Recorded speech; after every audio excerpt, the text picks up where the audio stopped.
எது தர்மமோ எது நியாயமோ எது உண்மையோ அதுவே பலம். எது தெரியுமோ எது புரியுமோ அதில் செல்லுவோம் அதுதான் நலம். எது தர்மமோ எது நியாயமோ எது உண்மையோ அதுவே பலம். எது தெரியுமோ எது புரியுமோ அதில் செல்லுவோம் அதுதான் நலம். முன்னோர்களின் திருபாதமே நம் வாழ்வெல்லாம் வழியாகுமே. மனசாட்சியின் குரல் போதுமே அதில் ஐயம் யாவும் தீருமே. எது தர்மமோ எது நியாயமோ எது உண்மையோ அதுவே பலம். எது தெரியுமோ எது புரியுமோ அதில் செல்லுவோம் அதுதான் நலம். தர்மத்தின் பாதையில் ஏதும் மர்மங்கள் இல்லையே. சான்றோர்கள் வாழ்க்கையெல்லாம் தடம் காட்டும் எல்லையே. ஓயாமல் சுழலும் உலகம் உள்ளம்தான் நரகம் சொர்க்கம் ஒரே வானம். ஆனால் அதுவோ ஒவ்வொருவர்க்கும் முழுதும் சொந்தம். ஒன்றே நாம் ஒன்றே என்றே காட்டுவதே தர்மம். எது தர்மமோ எது நியாயமோ எது உண்மையோ அதுவே பலம். எது தெரியுமோ எது புரியுமோ அதில் செல்லுவோம் அதுதான் நலம்.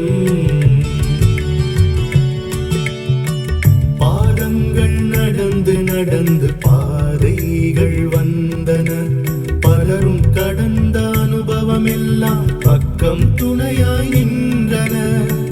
வேதங்கள் எங்கோ பேசும் வீதியிலே எதிரொலி கேட்கும். வீட்டில் இருந்தே வீட்டை அடையும் வித்தகம் தானே நம் தர்மம்.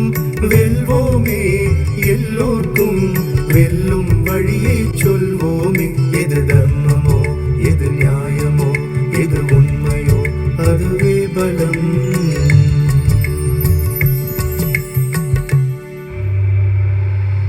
வணக்கம் சங்கரா தொலைக்காட்சி நேயர்களே.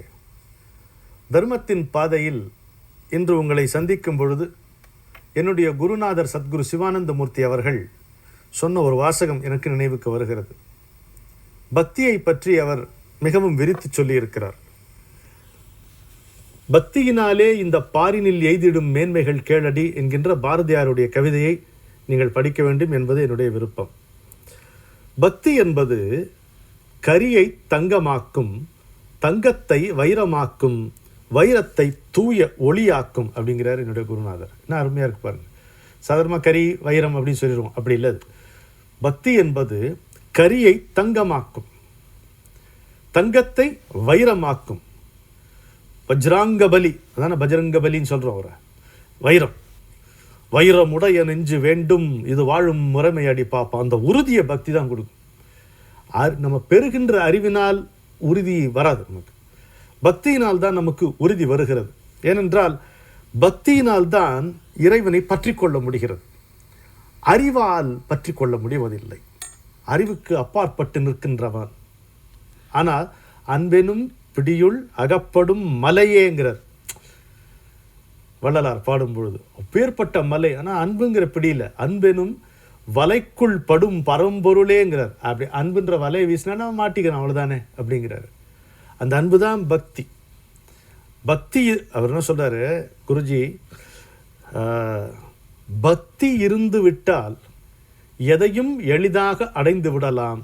ஆனால் பக்தியை அடைவது அவ்வளவு எளிதல்லன்னாரு. பக்தி இருந்து விட்டால் எதையும் எளிதாக அடையலாம். இறைவனே அடைய போகிறோம் பக்தி இருந்தால். மற்ற விஷயங்கள் எம்மட்டு ஒன்றும் கிடையாது. ஆனால் பக்தியை அடைவது அவ்வளவு எளிதல்ல. ஏன் அப்படி சொல்கிறாரு அப்படின்னு பார்த்தா, ஒரு பக்தன் அவனுடைய மனப்பான்மை எப்படி இருக்கணும்னா, அறிவு கிடையாதுங்க அவனுக்கு. எவ்வளோ உலகங்கள் இருக்குது, இந்த யோக சக்கரங்கள் என்ன, அத்வைத்தம்னா என்ன, ஒன்றும் தெரியாது. ஆனால் அவன் பக்தன். அவன் எப்படி இருக்கான்றதை பாருங்க. எத்தனையோ மக்களை நான் சந்தித்திருக்கிறேன் இந்த திருநாட்டில். அது மாதிரி பக்தர்களை நான் சந்தித்திருக்கிறேன். அதான் இன்னைக்கு நான் அவ்வளோ சந்தோஷமாக அவங்க முன்னாடி நான் பேசிகிட்டு இருக்கேன். அவனுடைய மனநிலை எப்படின்னா, இன்பம் வருது, துன்பம் வருது. இன்பம் வரும்போது ஆஹா இன்பம் வரும்போது நன்றி சொல்லக்கூடியவன் அந்த எளிய பக்தன் தான், எழுத படிக்க தெரியாத பக்தன்.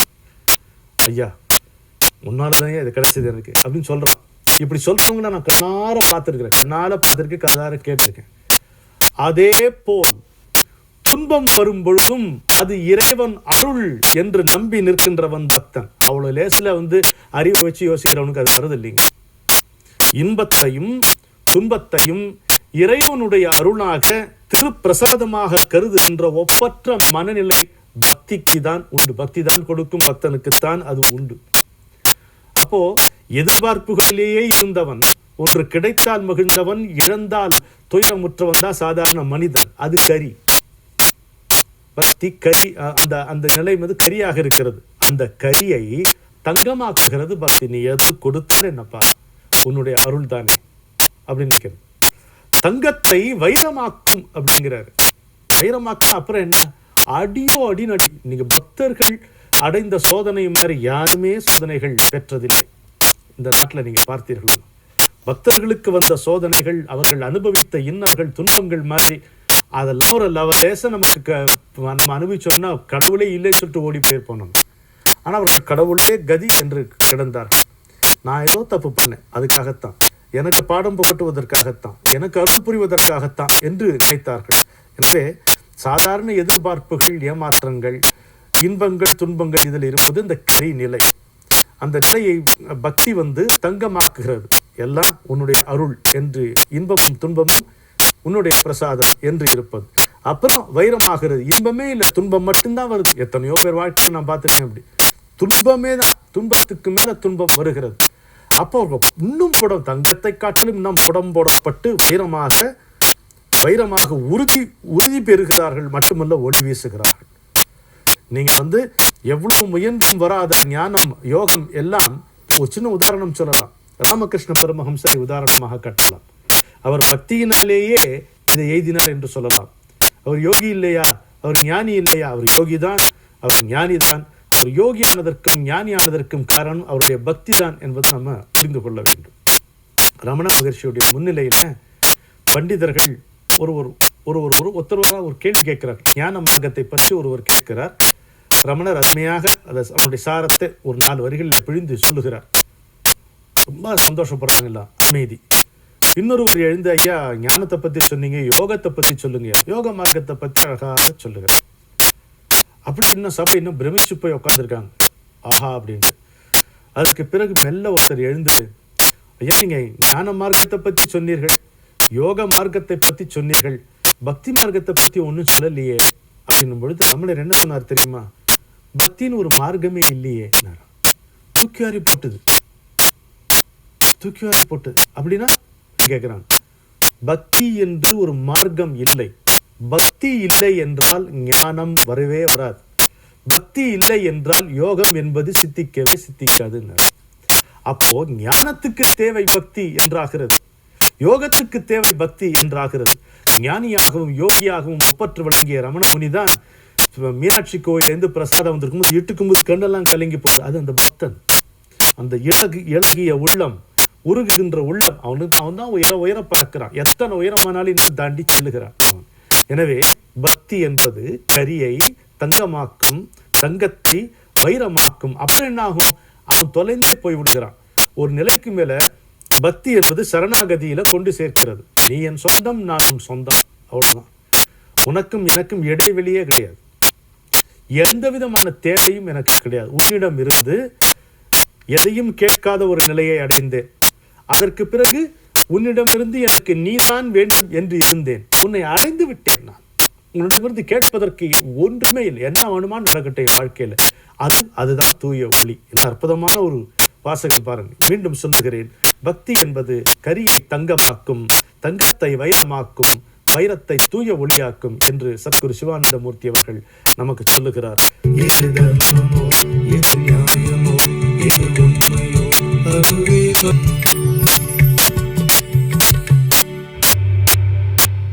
சுடச்சுடரும் பொன்போல் ஒளிவிடும் துன்பம் சுடச்சுட நோக்கிற்பவர்க்குன்னு வள்ளுவர் சொல்லுகிறார். சுடச்சுடரும் பொன்போல் போட்டா காகிதம் போட்ட கரியாகி போகும். எதுவும் நெருப்புல கரியாகி போகும். பொண்ணு கரியாகுமா? ஆக இங்கே குருஜி என்ன சொன்ன, கரிதான் பொண்ணாக்குறது பக்தியால். அப்படியே கொதிக்க கொதிக்க இங்கே சுட சுட இன்னும் ஒளிர்கிறது, சுடர் விடுகிறது பொன். அது மாதிரி ஒரு பக்தனுக்கு எந்த துன்பம் நேர்ந்தாலும் அவன் ஒளி விடுவான். அவன் அழிந்து போக மாட்டான். மேலும் மேலும் அவன் புடம் போடப்பட்டு ஒளி பெற்று விளங்குவான், 4 பேருக்கு ஒளி வீசி திகழ்வான் என்று இந்த அருமையான வாசகத்தை நம்ம புரிந்து கொள்ளுகிறோம். ஒரு விதுர நீதியை பார்ப்போமா? உயர்வை அடைய உபாயங்கள் என்று விதுரர் சொல்லுகிறார். எப்படி மனிதன் உயர்வை அடைகிறான்? வைதிக ஸ்ரீ இதை பார்த்தேன். எப்படி மனிதன் உயர்வை அடைகிறான் அப்படின்னா ரொம்ப அழகா சொல்றார்.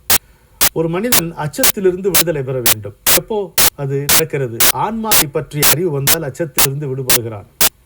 ஆன்மான எங்கும் இருப்பதும் தெரிந்து கொண்டால், அந்நியர் யாரும் இல்லை என்று தெரிந்து கொள்ளும் பொழுது அவனுக்கு அச்சம் எதிலும் இருக்க போவதில்லை.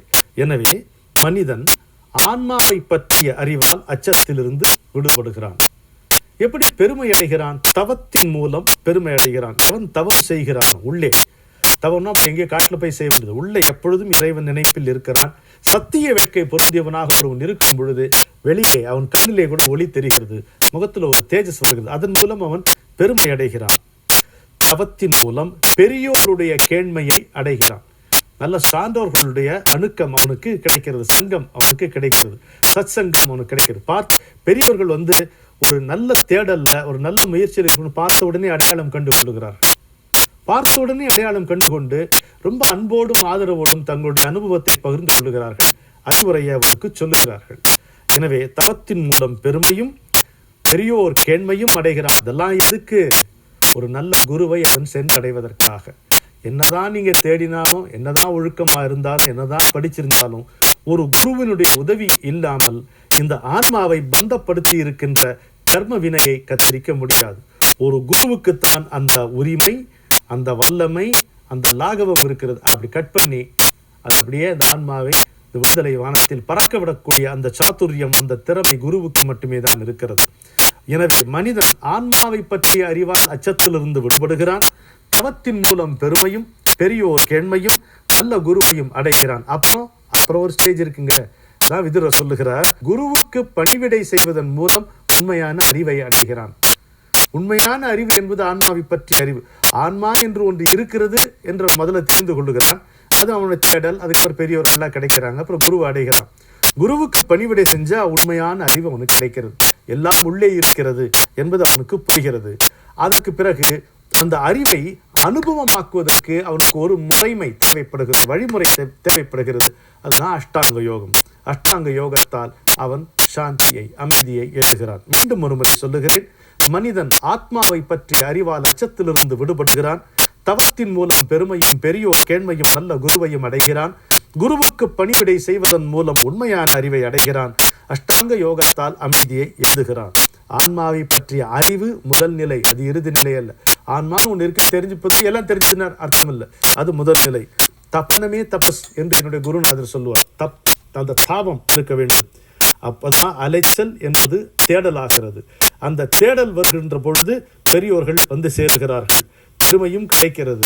அந்த தேடலுடைய பயனாக குரு, ஒருவன் உண்மையிலே தேடும் பொழுது குரு அவன் எதிரே வந்து நிற்கிறார்.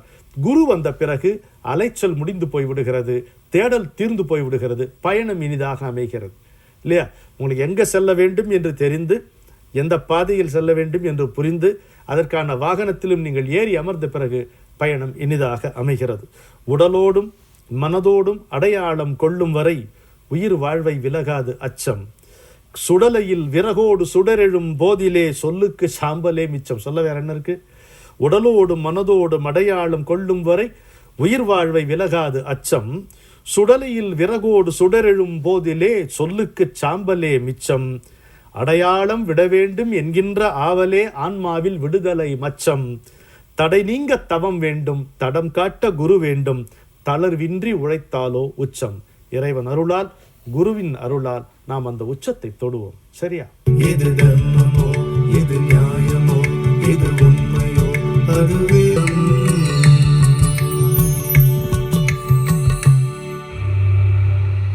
நமஸ்காரம்.